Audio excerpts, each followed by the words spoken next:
Coming up, we're going to be talking about the actors' strike being over. We'll also be talking about Bluey and Sony's Venom 3. But before we go any further, make sure you do hit that subscribe button to keep up with the latest Disney Plus news. Hi everyone, it's Roger here from What's On at DisneyPlus.com. And finally, the strikes are over. That's right, overnight it has been confirmed that the actors union and also the studios have reached an agreement, and now the strike is now over, and that means that production can start and filming can happen. Actors can go to premieres, they can promote stuff, they can do all kinds of stuff. Hollywood is moving, but obviously as well with this, it doesn't just impact Hollywood, it impacts right across the US, Canada, here in the UK, in Thailand with the new Alien series. You've got stuff in Australia. This has worldwide implications, and it is great to see that this has finally been resolved and things can start moving again. So expect to see lots of news in the coming weeks ahead with announcements of new shows that they've been working on, actors and what they've lined up and stuff. And like premieres. Unfortunately, it's kind of too late for the Marvels for this weekend. But yeah, so this is fantastic news. SAG put out a statement stating, in a contract valued at over $1 billion, we have achieved a deal of extraordinary scope that includes above pattern minimum compensation increases, unprecedented provisions for content and compensation that will protect members from the threat of AI, and for the first time establish a streaming-based participation bonus. Our pensions and health caps have been substantially raised, which will bring much needed value to our plans. In addition, the deal includes numerous improvements for multiple categories, including outsized compensation increases for background performers and critical contract provisions protecting diverse communities. So what this means now is this vote is going to take a while to kind of go through, because it's all the actors are going to have to basically disagree on this deal, which it's expected that it will happen. But more importantly, the deal means that a tentative agreement has been made, so now the strike is over, there's no more picketing. But more importantly, it means now that everyone can start going back to work.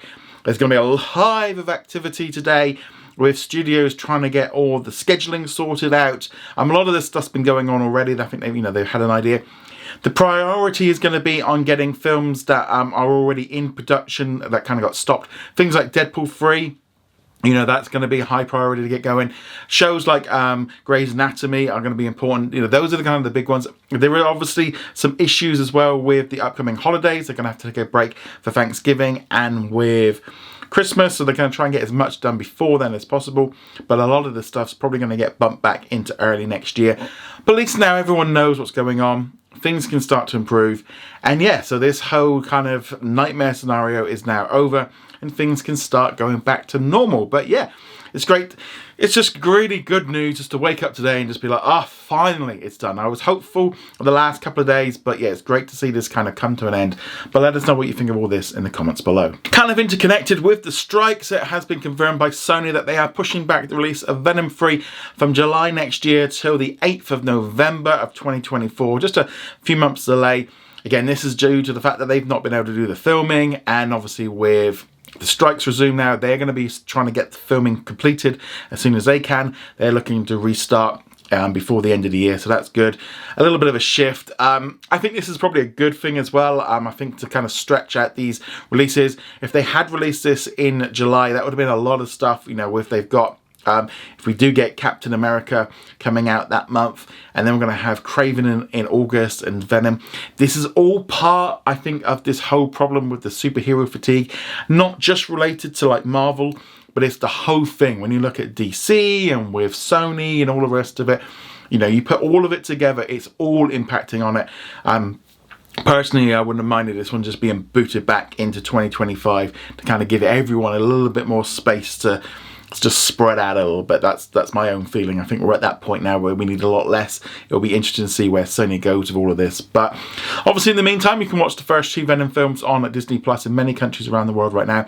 With Venom 3, because of the contract that Disney does have with Sony, this film will eventually end up on Disney Plus in the United States, but it's probably going to be about 4 years away, so it's a while ago. But let us know what you think of this in the comments below. Also, some great news if you're a Bluey fan, because it has been confirmed overnight that there is going to be a brand new 28-minute special coming in 2024 to ABC in Australia and on Disney Plus around the world. It looks like there's going to be some extra episodes from season 3 that they've got to release as well. But yeah, so there's going to be a brand new special. Obviously, Bluey is massively popular. It is one of the most popular shows on Disney Plus, constantly gets in on the Nielsen ratings. So it's great to see this one coming to be. Yeah, and it's just nice, you know, if you're a Bluey fan, you can't really go too wrong on it. But let us know if you're excited about the return of Bluey. Let us know in the comments below. With it being Thursday, let's talk about what's new on Disney Plus today. So on Hulu in the United States, Star Plus in Latin America, and on Disney Plus around the world, we got a new episode of The Kardashians season 4. I'm going to be checking this episode out with my wife later today.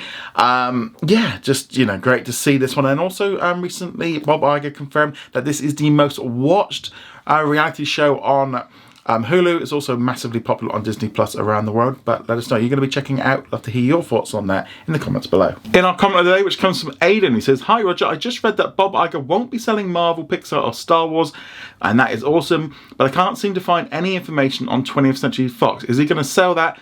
If so, that's really worrying." Okay, so this is in reference to what Bob Iger said during the recent quarterly financial results. And you've kind of got a little bit of the wrong end of the stick on this one. This one's actually licensing. So what Bob was talking about was that he is not willing to license out content from Disney, Pixar, Marvel or Star Wars to other streaming services like Netflix. And that's just, he doesn't think that that's a good idea. He doesn't want to chase the bucks like other streaming services are doing. For example, Warner Brothers are going to be putting out DC films and stuff onto Netflix later this month. However, they are still going to license some content to Netflix and other providers. Apparently they've had some talks with Netflix this week, and they're also already been licensing stuff. So what this generally means is you're probably much more likely to start seeing more ABC and 20th television stuff arriving on Netflix as just additional ways of them making a little bit of extra money. I don't think Disney looks at that content in the same way, in the way that it needs to protect it the same. You know, Grey's Anatomy is already on there due to a kind of a long-standing deal. You know, if they were to put on, I don't know, something like Prison Break, or if they put on a show like Lost onto Netflix, it doesn't really impact too much on what they're doing on Disney Plus. Most of these deals are probably going to end up being non-exclusive anyway. And as we've seen, like with a recent boost from like Suits, you know, it can reach a massive audience. So it's not always a bad thing to put things out there. I think Disney is a little bit more like iffy with putting things onto Netflix and other platforms. They're just doing it to get some money, but I think they very much aware that it's not something they want to kind of, they're not relying on. Warner Brothers Discovery are really going in heavy on this and kind of doing it differently. But yeah, so he's not selling any of them. He's just literally just talking about literally just licensing content to Netflix. So that's all that one is about. So don't need to worry. Anyway, guys, go check us out over at whatsondisneyplus.com. Also today, there's another news video where I speak about Hulu and all the situation going on with that. But I'd love to hear your thoughts on all that as well. Go check us out over at whatsondisneyplus.com. Like, follow, and subscribe, and I shall see you guys soon. Laters.